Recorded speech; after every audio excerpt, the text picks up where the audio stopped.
অসম চৰকাৰৰ মন্ত্ৰীগণ আৰু মোৰ সহকৰ্মী ডিজিপি ডাঙৰীয়া প্ৰমুখে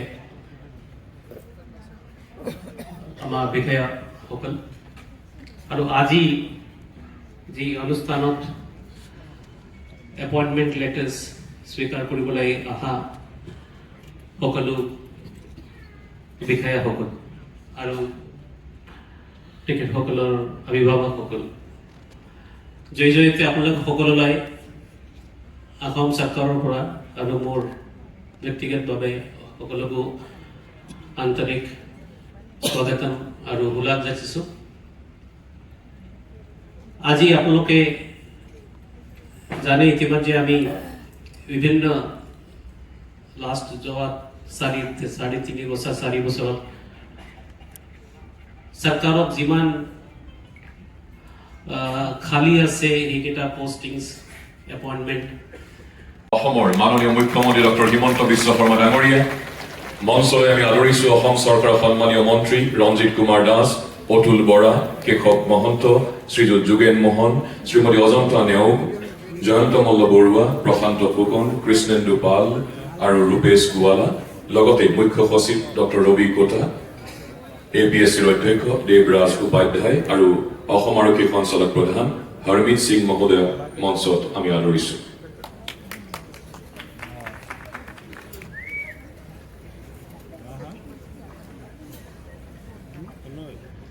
এতিয়া অসমৰ জাতীয় সংগীতেৰে অনুষ্ঠানটিৰ আৰম্ভণি কৰা হ'ব।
বিত্তমন্ত্ৰী শ্ৰীমতী অজন্তা নেওগ, ক্ৰীড়ামন্ত্ৰী নন্দিতা গাৰ্লোচা, জনস্বাস্থ্য কাৰিকৰী বিভাগৰ মাননীয় মন্ত্ৰী শ্ৰীযুত জয়ন্ত মল্ল বৰুৱা, দক্ষতা নিয়োগ উদ্যমিতা শক্তি বিভাগৰ মন্ত্ৰী প্ৰশান্ত ফুকন, পশুপালন পশু চিকিৎসা মীন বিভাগৰ মাননীয় মন্ত্ৰী কৃষ্ণেন্দু পাল, শ্ৰম বিভাগৰ মন্ত্ৰী ৰূপেশ গোৱালা, APSCৰ অধ্যক্ষ দেৱৰাজ উপাধ্যায়, মুখ্য সচিব ডক্টৰ ৰবি কোটা আৰু অসম আৰক্ষীৰ সঞ্চালক প্ৰধান হৰমিত সিং ডাঙৰীয়াই মঞ্চত আসন গ্ৰহণ কৰিব।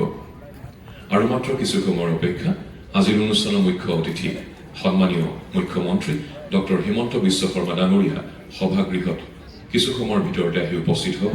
তাৰ পাছতে আমি এই সভাৰ কাম আনুষ্ঠানিকভাৱে আৰম্ভ কৰিম।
দুআষাৰ ক'বলৈ অনুৰোধ জনাইছোঁ। বহুত বহুত ধন্যবাদ। আজি ইয়াত উপস্থিত থকা আমাৰ চৰকাৰৰ ছাৰসকল, CSPৰ সমূহ ফেকাল্টি, ৰাজীৱ ছাৰ আৰু ইয়াত উপস্থিত থকা মোৰ হ'বলগীয়া সকলো কলিগ আৰু অতিকৈ মৰমৰ ষ্টুডেণ্টসকল, যেনেকৈ অলৰেডি ছাৰসকলে কৈয়ে গৈছে যে অনলি থিং যে আমি নিজৰ ওপৰত বিশ্বাস কৰিব লাগে।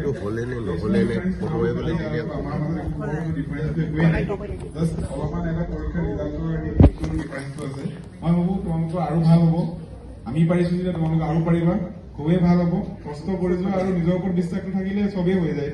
একো এইটো অসম্ভৱ বস্তু নহয়। আমি কৰিছোঁ যে তোমালোকে পাৰিবা আৰু ভালকে কৰিব পাৰিবা। বহুত বহুত ধন্যবাদ। আজি এই অনুষ্ঠানৰ সমূহ মানে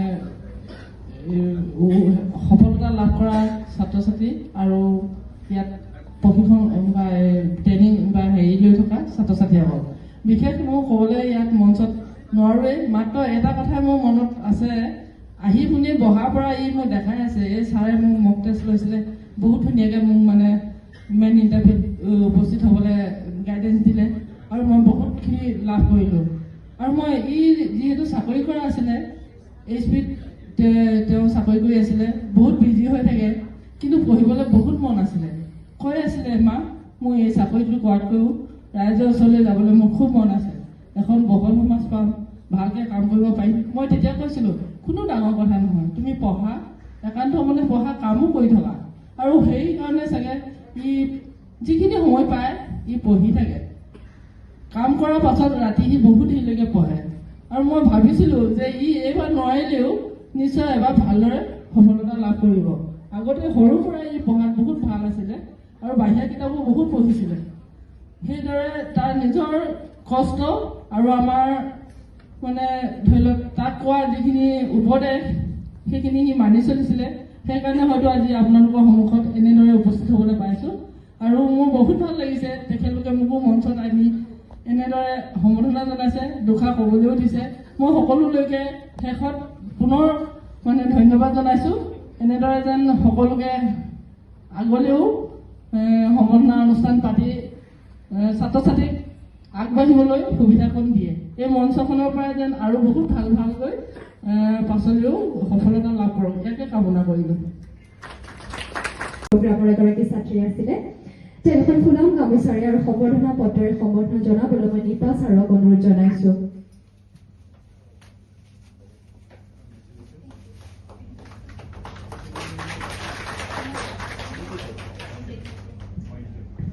ইণ্টাৰভিউৰ সময়তো নিপা ছাৰে তেখেতক গাইডেঞ্চ প্ৰভাইড কৰিছিলে।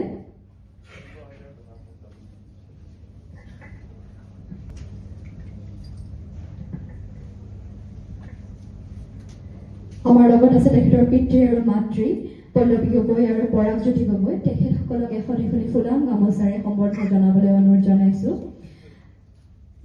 নিজৰ ল'ৰা ছোৱালীৰ সফলতাৰ পিছত সদায় পিতৃ মাতৃয়ে বহুতখিনি কষ্ট কৰি আহিছে, গতিকে তেওঁলোকৰ যদি ৰিজাল্টটো ছাত্ৰ ছাত্ৰী দিছে, কিন্তু সেই কষ্টৰ আচল গৰাকী কিন্তু পিতৃ মাতৃ সদায় থাকে লগত। গতিকে তেওঁলোকৰ কষ্টৰ পৰিশ্ৰমক আমি শ্ৰদ্ধা জনাইছোঁ।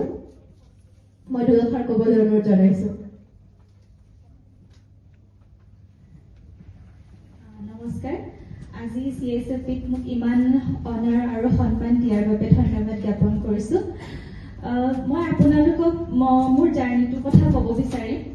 মোৰ এটা থাৰ্ড এটেম্প্ট হয়। মই আপোনালোকক মোৰ যদি ছাকচেছটোত মোৰ ফেইলিয়াৰটোৰ কথা ক'বলৈ বিচাৰিম। মোৰ ফাৰ্ষ্ট এটেম্প্টত মোৰ প্ৰিলিমছে ক্লিয়াৰ হোৱা নাছিলে। তাৰপিছত ছেকেণ্ড এটেম্প্ট দিলোঁ। ছেকেণ্ড এটেম্প্টত আপোনাৰ মেইনছলৈকে গ'লোঁ। ইমান পোষ্ট আছিলে, ষ্টিল ক্লিয়াৰ কৰিব নোৱাৰিলোঁ। দেন এইটো থাৰ্ড এটেম্প্টত বহুত টেনশ্যন এটা আছিলে, বিকজ পোষ্ট ইমান কম আছিলে। ষ্টিল এইবাৰ ক্লিয়াৰ হৈ গ'ল। চ' মই এইটোৱে ক'ব বিচাৰোঁ যে আমি আমাৰ হোপ লুজ কেতিয়াও কৰিব নালাগে। সদায় ডেডিকেশ্যন আৰু সদায় এটা কি হয়, আমাৰ ষ্ট্ৰেটেজি এটা থাকিব লাগে আৰু ডেডিকেশ্যন আৰু কি কয় পাৰ্চিষ্টেঞ্চ, সদায় এইটো বস্তু আমাৰ লগত সদায় থাকিব লাগে। এইটো হ'লে আমি আগবাঢ়িব পাৰিম আৰু আমি সফল হ'ব পাৰিম। আৰু মই চবকে এটা কথা ক'ব বিচাৰোঁ, এইটো বহুত ডাঙৰ লং জাৰ্ণি এটা হয়। চ' আমি নিজৰ মেণ্টেল হেল্থটোকো অলপমান কেয়াৰ ল'ব লাগে। এইটো আমি যদি আমাৰ মেণ্টেল হেল্থটো কেয়াৰ লৈ থাকোঁ তেতিয়া এই জাৰ্ণিটো ইজি হৈ যায় আৰু সেইকাৰণে মই ক'ব বিচাৰোঁ যে চবেই নিজে ট্ৰাই কৰি থাকা আৰু হোপ লুজ নকৰিবা আৰু মই চবকে আপোনালোকৰ আশীৰ্বাদ বিচাৰোঁ যাতে মই এইখন ষ্টেটৰ কাৰণে এটা এছেট হ'ব বিচাৰোঁ ধন্যবাদ ধন্যবাদ তেখেতৰ পিতৃক দুএষাৰ ক'বলৈ অনুৰোধ জনাইছে তেখেতৰ চকু আজি জলজলীয়া কাৰণ পুত্ৰীয়ে ইমান এটা ভাল সফলতা অৰ্জন কৰিবলৈ সক্ষম হৈছে আজি মোৰ ছোৱালী আৰু তাইৰ লগতে মাককো মোকো এই যে এখন গোলাম গামোচাৰে ইয়াতে সন্মান যাচিছে তাৰ কাৰণে CSFP-ক মই মানে বহুত ধন্যবাদ জ্ঞাপন কৰিছোঁ কিন্তু মানে সাধুবাদ দি যদি মই কওঁ CSFP-ৰ প্ৰতি মোৰ খুব ভাল ভাৱ এটা প্ৰথমে নাছিল কিন্তু কিয়নো এই যে টাই আহোম ডেভেলপমেণ্ট কাউন্সিল তেওঁলোকে যে প্ৰথমবাৰ দেই এইবাৰ নহয় ইয়াৰ আগৰবাৰ কিছু ল'ৰাক চিলেকশ্যন কৰিছিলে মোৰ ছোৱালীও চিলেক্ট হৈছিলে পাছত কিন্তু মই কিবা কাৰণত নাই নালাগে ইয়াতে কোচিং ল'বলৈ কোচিং লোৱা নহ'ল কিন্তু যেতিয়া বিপদত পৰে মানুহ তেতিয়া অলপ খেৰকুটাটো অৱলম্বন কৰে নহয় সেইমতে যেতিয়া তাই আমাৰ ছোৱালীয়ে হেৰি পালে এই পাছ কৰিলে ৰিটেন পাছ কৰাৰ পিছত যিটো মক টেষ্ট দিবলৈ ইয়ালৈকো আহিছিলো আমি আৰু আহোঁতে আমাৰ ছাৰ দুজন মই নামটো নাজানো আৰু এটা তাৰ আগৰ কথা এটাই মোক মানে বহুত আকৰ্ষণ কৰি দিলে তাৰমানে ডিফেন্স ছেক্ৰেটাৰীয়ে যেতিয়া হেৰি মানে মক টেষ্ট লৈছে আৰু মই আজি কিবা কাৰণত মই অলপ গৌৰৱান্বিত দেই তাৰমানে মোৰ ল'ৰাই অলৰেডি UPSC-ৰ পৰা NDA পাছ কৰি IMA পাছ কৰি এতিয়া কমিশ্যন অফিচাৰ হৈছে হেৰিয়াত আৰু তেওঁ এতিয়া য়ং অফিচাৰ ট্ৰেইনিং কৰ্চত আছে গতিকে আমি মানে দুইজন মানে মানুহে কয় আৰু হয় নহয় নাজানো কিন্তু ভাগ্যৱান বুলি কয় আৰু সেইটো নিজকে অলপ গৌৰৱ এটা অনুভৱ কৰোঁ তাৰ কাৰণে আৰু মোৰ দুটা সন্তানে ইতিমধ্যে দুটা মানে